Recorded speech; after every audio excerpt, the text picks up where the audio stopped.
ఆనాటి న్యాయశాఖ మంత్రి రవిశంకర్ ప్రసాద్ ద్వారా మరి జవాబు చెప్పించి ఒప్పించి తెలంగాణ రాష్ట్ర హైకోర్టు ఏర్పడ్డ మరునాడే తెలంగాణ రాష్ట్ర హైకోర్టు 31 డిసెంబర్ 2018 నాడు ఏర్పడ్డది.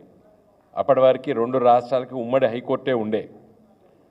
మాకు ప్రత్యేక రాష్ట్రానికి ఒక హైకోర్టు ఉండాలి, సంపూర్ణమైనటువంటి రాష్ట్రంగా భావించాలంటే ఈ హైకోర్టు ఉమ్మడిగా ఉండడం మంచిది కాదు అని చెప్పి ఆనాటి తెలంగాణ రాష్ట్ర తొలి ముఖ్యమంత్రి కల్వకుంట్ల చంద్రశేఖరరావు గారి నాయకత్వాన మరి మాలాంటి న్యాయవాదులం అందరం కూడా పోరాటం చేసి ముందుకెళ్తున్న సందర్భంలో మరి అది సాధించుకున్నాం.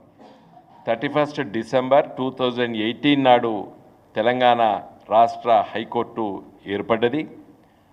మరునాడు నూతన సంవత్సరం 2019 హాలిడే, పార్లమెంటు కూడా హాలిడే. 2వ తారీఖు జనవరి అంటే ఖచ్చితంగా నేటికి 6 సంవత్సరాల క్రితం పార్లమెంట్లో మరి తెలంగాణ రాష్ట్రానికి ఒక హైకోర్టు ఏర్పడ్డది. కాబట్టి ధన్యవాదాలు తెలియజేస్తూ కేంద్ర ప్రభుత్వానికి, అదేవిధంగా మీరు మాకు 24 మంది జడ్జిలనే కేటాయించారు హైకోర్టుకి, తెలంగాణ హైకోర్టుకి. తెలంగాణ హైకోర్టులో చాలా కేసులు ఉన్నాయి. ఇది ఒక బాంబే మహానగరం తర్వాత హైదరాబాదే హ్యాపెనింగ్ సిటీ, ఒక కమర్షియల్ సిటీగా ఎదుగుతున్నది, ఒక కార్పొరేట్ వరల్డ్ వచ్చింది. కాబట్టి మాకు early justice, early disposal of the cases ఉండాలి అని రిక్వెస్ట్ చేసి మీరు 42 వరకు పెంచండి. మా రాష్ట్ర ప్రభుత్వము, మా ముఖ్యమంత్రి గారు మరి దానికి అయ్యేటువంటి ఎక్స్పెండిచర్, రికరింగ్ ఎక్స్పెండిచర్ అంతా కూడా మేము భరిస్తాము, సిద్ధంగా ఉన్నామని చెప్పి నేను పార్లమెంట్లో మరి లోక్సభలో అడిగిన ప్రశ్నకి మరి ఆనాటి న్యాయశాఖ మంత్రి రవిశంకర్ ప్రసాద్ గారు మరి సుముఖాన్ని వ్యక్తపరచడం, తదనంతరము మరి కొంత కాలయాపన జరిగినప్పటికీ మరి సుప్రీంకోర్టు చీఫ్ జస్టిస్గా ఎన్వి రమణ గారు చీఫ్ జస్టిస్గా అయిన వెంటనే మరి దాన్ని పరిష్కరించి తెలంగాణ రాష్ట్ర హైకోర్టుకి శాంక్షన్ స్ట్రెంగ్త్ హైకోర్టు జడ్జెస్కి 42కు పెంచడం జరిగింది. మరి నేటికి 6 సంవత్సరాలు అయినప్పటికీ కూడా 42 మంది జడ్జిలు సంపూర్ణంగా రిక్రూట్మెంట్ కావడం లేదు. ఇప్పుడే మా పార్టీ లీగల్ సెల్ కన్వీనర్ మరి హైకోర్టులో సీనియర్ అడ్వకేట్ భరత్ గారు ఏం చెప్తున్నారంటే 27 మందే ఉన్నారన్న ఇప్పుడు, అంటే 3 + 12 15 ఖాళీలు ఉన్నాయి ఇవాళ హైకోర్టులో. ఎందుకు ఖాళీలు ఉండాలి? ఇవాళ వెనకబడ్డ తరగతుల నుండి చాలామంది మంచి మేధస్సు కలిగినటువంటి న్యాయవాదులు ఎదిగినరు హైకోర్టులో. ఇవాళ షెడ్యూల్ తెగలు, షెడ్యూల్ ట్రైబ్స్ ఒక్కరు కూడా లేరు ఇవాళ హైకోర్టులో జడ్జి. ఎందుకు లేరు? ఎస్టీ రిజర్వేషన్స్ అమలు అవుతున్నాయి దేశంలో, రాజ్యాంగం చెప్తుంది ఎస్టీ రిజర్వేషన్స్ అని. ఒక్క హైకోర్టు జడ్జి లేడు షెడ్యూల్ ట్రైబ్ జడ్జి. ఇవాళ షెడ్యూల్ క్యాస్ట్ మరి వాళ్ళకి రిజర్వేషను రాజ్యాంగబద్ధంగా 14% ఉన్నది.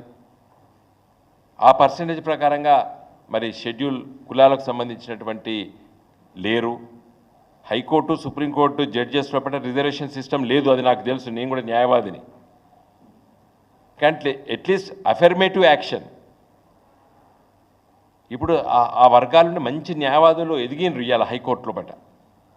కాబట్టి ఇలా నూతన సంవత్సరం సందర్భంలో తెలంగాణ రాష్ట్రంలో పట్ల ఇలాంటి మరి గ్యాప్స్ను ఫిలప్ చేయాలని చెప్పే మా ఉద్యమకారుల ఆలోచన. ఇవాళ నేను పార్లమెంట్లో 24 ఉన్నటువంటి శాంక్షన్ స్ట్రెంత్ని 42కి మరి కేసీఆర్ గారి నాయకత్వాన మేము ప్రయత్నం చేస్తాం, సక్సెస్ అయినాం. 42 మంది జడ్జిలు ఇప్పటివరకు హైకోర్టులు నిండలేదు 6 సంవత్సరాలు అయినప్పటికీ కూడా. మరి ఈరోజు షెడ్యూల్ తెగలు, షెడ్యూల్ ట్రైబ్స్ పెద్ద పాపులేషన్ ఉంది.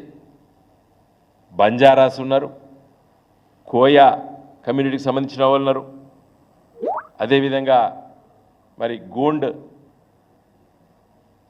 సామాజిక వర్గానికి సంబంధించిన చాలామంది న్యాయవాదులు ఎదిగినరు.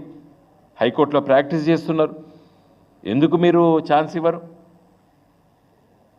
కాబట్టి తెలంగాణ ఉద్యమం ఒక రాష్ట్ర ఏర్పాటుతోనే మేము తృప్తి చెందం. It should be an inclusive state. Telangana రాష్ట్రం అన్ని వర్గాల నుండి ఎదగవలసినటువంటి ఒక రాష్ట్రంగా మేము చూడాలని, ఆ విధంగా దీన్ని పెంచాలని చెప్పి ఆలోచన చేస్తాం. కాబట్టి నేను ఈరోజు పత్రికా విలేకరుల ద్వారా నేను రాష్ట్ర హైకోర్టు చీఫ్ జస్టిస్ గారిని నేను కోరుతున్నాను. అదేవిధంగా కేంద్ర ప్రభుత్వాన్ని కోరుతున్నాను, మీరు తొందరనే ఈ ఖాళీలన్నీ కూడా భర్తీ చేయాలని చెప్పి కూడా మేము విజ్ఞప్తి చేస్తున్నాం. ఈ ఉన్న 27 మంది జడ్జిలలో కూడా 4 వేరే రాష్ట్రాలకు సంబంధించిన వారు. అంటే కేవలం ఇప్పుడు ఎంతమంది ఉన్నట్టు 23 మందే తెలంగాణ